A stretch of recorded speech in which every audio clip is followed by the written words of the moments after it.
Well, ladies and gentlemen, I guess it's finally time. We're at that point in time in the lifetime of this channel that I dread and love in equal measure. Yes, peeps, your boy is heading to Cologne, Germany for the much anticipated Gamescom. Now, if you've stuck with the channel for a long time, you may know that I tend to go to Gamescom every year to see the newest upcoming titles that are about to hit the gaming industry. No, I am not sponsored, no, I have not been invited as a guest, and no, I am not getting any remuneration for my coverage. This is simply me going to the convention as your random average Joe, financing the entire trip, plane, hotel, tickets, and everything, all out of my own pocket, and looking to have fun while enjoying my favorite hobby and pastime, gaming. The reason I said I'm dreading going to Gamescom beside the cost of traveling is that this time around, I'm most likely going to be alone. Usually I'm heading over with a bunch of friends and having a great time, but sadly, real life responsibilities have kept them away from the event this time around. So, if you end up seeing a lost gremlin with a camera and a camping chair on his shoulder, yeah, that's me. Since I'll be gone for about a week, I'll be a little absent when it comes to posting videos on the channel, but not absent enough for people to actually feel it. There's a video currently in the works that should come out while I'm still gone, so on that front at least we're safe. But don't go thinking that I'm just heading out there to relax. No, no, no, my good sirs and madams. I am going there to be your eyes and ears, your boots on the ground, as they say, and everything that I see and hear, I'll bring back and splice it up into a video. Sure, this won't be news by the time it comes out, but if you want to get more info than you'll get from your usual Gamescom opening night live from a guy that actually wastes hours of his life waiting in queue just to try out the demo and get a good feel of the game and how it plays, then stay tuned and look forward to future videos. If we're talking about what I'm looking forward to trying out once I'm there, I'm obviously going to be going for the big, heavy hitters that have been making waves in the gaming industry. I'm really excited to take a look at Blood of the Dawnwalker. That's definitely high up on my list. I mean, anything with vampires I absolutely love. I want to take a chance to finally play Exoborne because that looks interesting and I want to figure out if that's a game I'd like to properly sink my teeth into. Cronos, the New Dawn, is still a mystery to me, and I want to unravel that mystery as I delve into its cold, dark, and dangerous world. Even Aion 2 is making an appearance, and I really don't know what to expect from that one. I will say it's a big blast from the past for me though, having played the original back when I was still in high school. What else?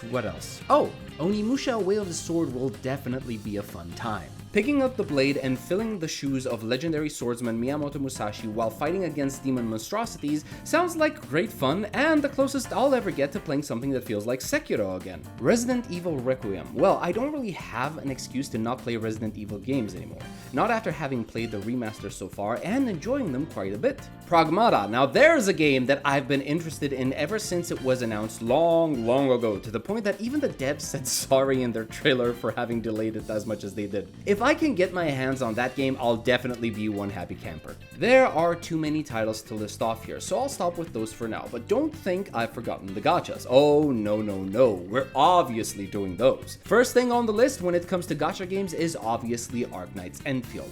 I am planning to march up to their booths and ask, nay, demand them to give me a release date because we've been waiting for too long at this point. I'll also be able to try the game out with hopefully the new dodge changes and actually put to rest once and for all whether this will be good or bad for the game. Duet Night Abyss. Now, I've played a good chunk of Warframe in my life, but I slowly lost interest in it, and whenever I try to return, it just feels insanely overwhelming to get back into the swing of things. However, getting into gacha anime Warframe sounds like a fun time to me, so I'll definitely be covering this game as well. Do you remember Breakers Unlock the World? Yeah, we first saw this game all the way back in September of 2023. It's been almost 2 years since then, and we've barely had any news outside of a few videos posted on their official YouTube page. If you're wondering what this game actually is, there's a very simple way to put it. If you've played Grand Blue Fantasy Relink, then you can already figure out what to expect. Where Relink was turning its gacha IP into a 3D action combat RPG with high difficulty boss fights, Breakers takes the 3D action combat RPG formula and turns it back into a gacha. Yes, we've come back full circle, ladies and gents. They even have their own version of chain bursts in the game, which I find nice because I was always a sucker for team-based ultimates like these. Now, the next two aren't gacha games, but they're let's say gacha adjacent. Honor of Kings World, an action RPG based off of the Honor of Kings MOBA, will also be making an appearance, and while I'm not necessarily a fan of the game's aesthetics, I'll try it out if only to see if the combat is as fun and dynamic as it looks. There's also Morbid Metal, a hack and slash roguelike that funnily enough implements character swapping as a core mechanic. If you've played Wuthering Waves or ZZZ, I'm sure that this game would definitely scratch the itch for this type of gameplay, but without having to endure any sort of gacha monetization. I've played the demo back during the Steam Next Fest and had a great deal of fun. Seriously, learning the combos and pulling them off is so satisfying in this game, that's why I'm really eager to see what they bring that's new to Gamescom. If by any chance you didn't find the title that you were looking for here, fret not, my friend. I will be spending the full week at Gamescom and playtesting as many demos as I can, so if you're looking for a specific game that you want me to try out, then just leave a comment down below and I'll try my hardest to get my hands on. Everything that I get to play will be documented and turned into a video, so let me know what you want to see down in the comments below. I'll prioritize the top voted comments since those will be what people most want to see. And speaking of comments, let me know what your expectations for Gamescom are. I have heard some rumors here and there that maybe we'll be getting something Kingdom Hearts related there, but I'm not so sure about that. My gut feeling is that if Kingdom Hearts is going to be announced anywhere, it's not going to be at Gamescom, but at the Tokyo Games Show later this year. If you have any theories as to what other secrets you might get to see at Gamescom, I'd sure love to hear about it and confirm them for you once I'm there. But for now, that's going to be it for me. Are you guys excited for Gamescom? Are you heading there yourselves, or are you just going to keep an eye on it from the comfort of your own homes? Do let me know. And hey, since I'm eating the costs for this trip, likes and subs genuinely help me justify this coverage aside from my own enjoyment. That, and it helps a lot with YouTube's algorithm.